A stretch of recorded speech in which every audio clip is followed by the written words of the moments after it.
Rajasthan SI भर्ती को रद्द करने का मामला अब तूल पकड़ता जा रहा है, जहां एक तरफ कांग्रेस और बीजेपी के नेता भर्ती रद्द करवाने का क्रेडिट लेने की होड़ में लगे हुए हैं, तो वहीं दूसरी तरफ बाप पार्टी के विधायक थावर चंद डामोर और शिव विधायक रविंद्र सिंह भाटी के बाद चूरू जिले के सादुलपुर से बीएसपी विधायक मनोज न्यांगली भर्ती रद्द के विरोध में उतर आए हैं। पॉलिटिकल पंचायत के जयपुर संवाददाता दशरथ गुर्जर से बात करते हुए बीएसपी विधायक ने भजन लाल शर्मा और हनुमान बेनीवाल को लेकर जमकर निशाना साधा। ये बात सिर्फ मैंने अकेले आदमी ने करी है। बीजेपी की गवर्नमेंट तो ये कह रही थी कि भर्ती में पेपर लीक हो गए, उनकी हम जांच कराएंगे। जांच कराने के बाद उनको मिले जो दोषी लोग, 55 लोगों को उन्होंने गिरफ्तार किया है सही भर्ती में। अभी 13 लोग उनके संदिग्ध हैं, तो और इतने लोगों को उन्होंने गिरफ्तार किया है। और जांच में जब पाया इतने लोगों को दोषी है, तो फिर आप पूरी भर्ती को रद्द करके उन 785 निर्दोष थानेदारों को आप क्यों बाहर का रास्ता दिखाना चाहते हो? ये तो गवर्नमेंट की विफलता है। विपक्ष की भूमिका ये थी कि विपक्ष भी इसका स्वागत कर रहा है। मुझे समझ में नहीं आया, उनके कार्यकाल में तो भर्ती और पेपर लीक हुए, चोरी हुई, बेईमानी हुई, उसमें भी थोड़े से लोगों को बेईमानी में माल मिला, और फिर भी वो स्वागत कर रहे हैं कि ये देरी से हुआ लेकिन स्वागत योग्य फैसला है। किस तरीके से स्वागत योग्य है भाई? हमारे निर्दोष लोगों के साथ अन्याय हो गया, जुल्म हो गया, और आप स्वागत योग्य बता रहे हैं। आरएलपी वाले धरना दे करके कह रहे थे कि भर्ती रद्द करो रद्द करो, वो स्वागत इसलिए खुशी मना रहे हैं कि हमने तो आंदोलन किया, और आंदोलन किया तो भर्ती रद्द हो गई। अरे किस बात के लिए भर्ती रद्द हो गई?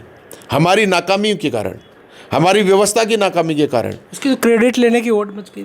अरे क्रेडिट किस चीज़ की ले रहे हो आप? अन्याय करके क्रेडिट लेना चाहते हो? सरकार भी अन्याय करके क्रेडिट लेना चाह रही है, विपक्ष भी क्रेडिट लेना चाहती है अन्याय करके, और अगर धरना दे करके भी अन्याय करके आप अगर क्रेडिट लेना चाहते हो तो फिर ये लोकतांत्रिक व्यवस्था 100% विफल हो जाएगी। हमारा दायित्व है कि यहाँ न्याय करने के लिए हम आएँ, और न्याय के श्रेणी में यह कहता है कि 100 निर्दोष छूट जाएँ, वो 900 दोषी छूट जाएं, लेकिन एक निर्दोष को सजा नहीं होनी चाहिए। और ये तो वो कर रहे हैं कि आपके दोषी तो पकड़े ही गए और निर्दोष को और लपेट दो इनके साथ, तो निर्दोषों को लपेट दो।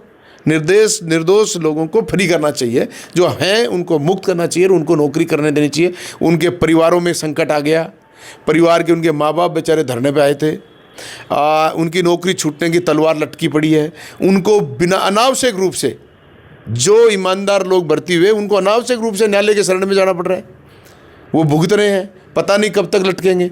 तो मैं तो कहूँ सरकार को बड़ा मन बना के इनके लिए अपील करनी चाहिए, सरकार को इनका पक्ष मजबूती से रखना चाहिए। जब आपकी रिपोर्ट एसआईटी की ये कहती है कि 785 लोगों के खिलाफ, अभ्यर्थियों के खिलाफ कोई प्रमाण नहीं मिला, तो फिर किस आधार पर आप खुशियाँ मना रहे हो?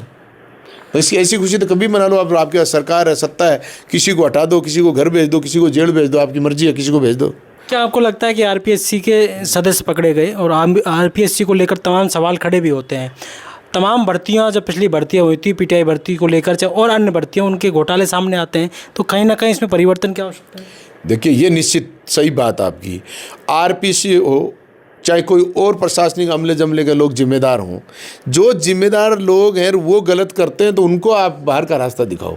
चयन प्रक्रिया में भी आप अगर कोई ऐसा सिस्टम लेके आएँ कि ये पॉलिटिकल सिस्टम से चयन नहीं होकर इनकी किसी योग्यताओं से चयन हो।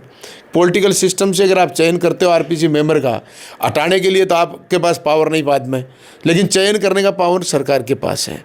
जो सरकार जिनको 5 साल 7-6 साल के लिए चयन करती है, वो सरकार उनका दुरुपयोग भी कराती है, उनका उपयोग भी करती है, तो फिर होगा कहीं ना कहीं बेईमानीपूर्ण कार्य।